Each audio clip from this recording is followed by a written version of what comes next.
from the dangers and the real threat of drug abuse in our nation.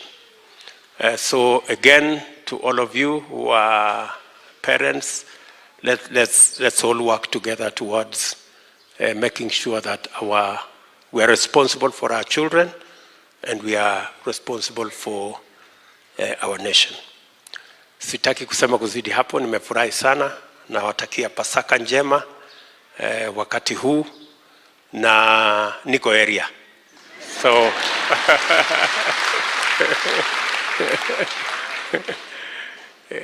so let me ask Miss Rachel Ruto to come and say hello.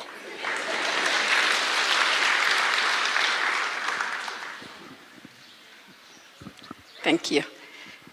Good morning, church. Praise the Lord. Hebu tusalimiane. Bwana Yesu asifiwe. It's always good to be at AIC Fellowship. The church is packed.